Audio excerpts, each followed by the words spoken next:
A pergunta de hoje não é nada fácil. Porquê é que os sonsos nos tomam sempre por parvos?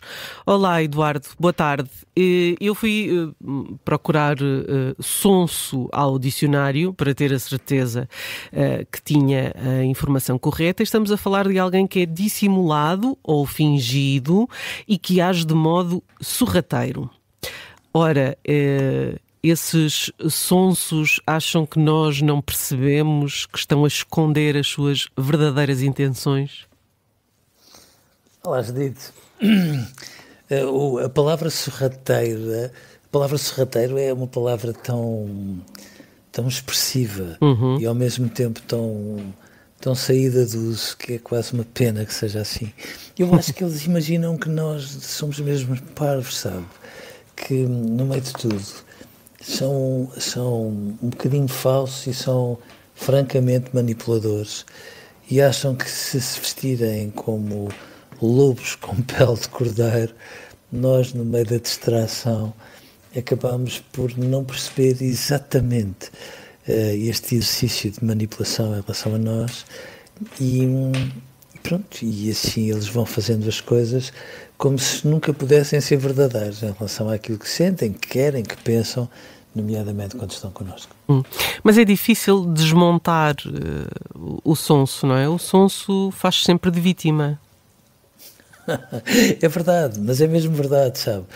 Mas nós também temos a noção que estas pessoas, que se fazem de vítimas, quando são desmascaradas, não são pessoas muito simpáticas, porque depois reagem com uma animosidade, às vezes com uma arrogânciazinha que é difícil de aceitar com alguma placidez e, portanto, sim, nós temos sempre a noção que estas pessoas, como todos os manipuladores, no fundo, não é, dito, têm muita dificuldade em pôr-se em causa, em perceber ou aceitar, sobretudo, ou reconhecer, talvez ainda melhor, até quando é que participam em qualquer coisa que corre mal e, portanto, estão sempre a compor uma imagem como se, no fundo, eles fossem, sobretudo, essa imagem, uma espécie de holograma mais ou menos idealizado que eles entenderam assumir para si próprios e, portanto, poupam-nos e privam-nos do melhor de si, que é tudo aquilo que nós não devíamos fazer uns em relação aos outros.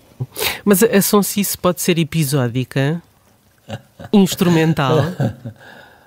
Eu admito que de vez em quando todos nós já tínhamos fugido uma vez ou outra para isso. Sim, pode, admito que sim.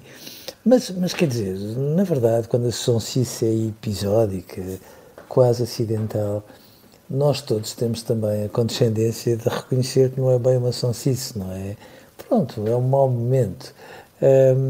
Porque os sonsos, os verdadeiros sonsos, fazem disso uma espécie de estado de alma mais ou menos permanente, e é isso que nos irrita, porque nós temos a noção de que quando eles são assim para nós, nos vão desconsiderando e desconsiderando, dando a entender ao mesmo tempo que gostam muito de nós. Isso é tão paradoxal, às vezes é tão acrobático que só não reagimos mais vezes porque, olha, às vezes não nos apetece desmontar toda aquela produção imensa que eles fazem para nós.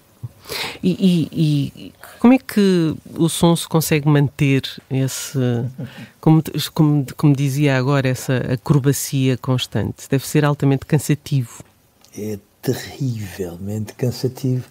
Mas depois não se esqueça de um pormenor, é que os sonsos que muitas vezes são descritos na linguagem do dia-a-dia, como aquelas pessoas que não são capazes de partir um prato, dando-nos a entender ou dando-nos a reconhecer que as pessoas saudáveis partem pratos, ou seja, de vez em quando vincam as suas opiniões, por mais que o façam de maneira exuberante e às vezes até exagerada em alguns momentos.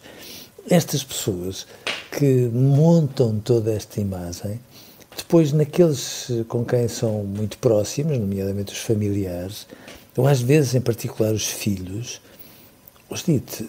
são a antítese de um sonso, ou seja, são pessoas austeras, exigentes, são pessoas muitas vezes tremendamente impulsivas São pessoas que às vezes dizem as coisas mais inacreditáveis pela boca fora, como se nada do que dissessem magoou ou tivesse a importância que nós lhe atribuímos. E, portanto, mas é um comportamento dúplice, consoante digamos, o enquadramento e o contexto em que está? Em absoluto. Claro que sim. Claro que sim. Aquilo que às vezes nós vimos por aí descrito como uma dupla personalidade, que às vezes é pintado como se no fundo fosse digno de uma grande produção cinematográfica, é isto.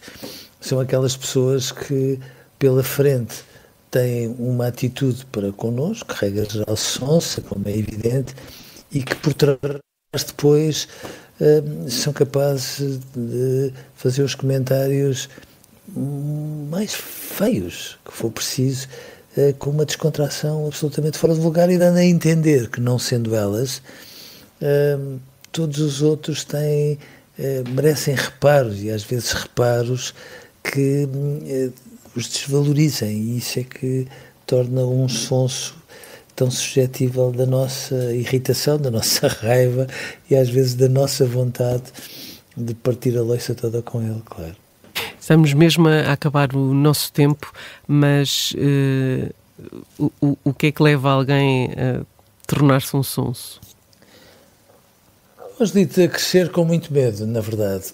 A verdade é que às vezes nós não nos damos conta que quando as crianças crescem com medo de dizer aquilo que querem, às vezes de serem aquilo que são, às vezes até de pensar naquilo que pensam, as crianças, quando vivem a medo, passam a desenvolver esta fantástica capacidade de serem um bocadinho camaleónicas e de se adequarem às expectativas que imaginam que os outros tenham em relação a elas, e vão-se dilapidando e vão crescendo sempre com a ideia de que, no fundo... assim podem agradar. Sim, e com isso ganham protagonismo e tudo aquilo que de alguma forma é indispensável a uma pessoa, e portanto são aquelas pessoas que preferem ser adoradas a serem amadas, mas na verdade só querem ser adoradas porque reconhecem que por mais voltas que dêem aprenderam a não ser amadas. Tema interessante hoje, um tema muito interessante e que fala-se pouco dos sonsos, portanto vale a pena ouvir este podcast. E há muitos por aí, não é? E há muitos, andam aí muitos à solta. Eduardo, um grande abraço, bom fim de semana e nós voltamos a encontrar-nos na segunda-feira. Até lá. Até segunda.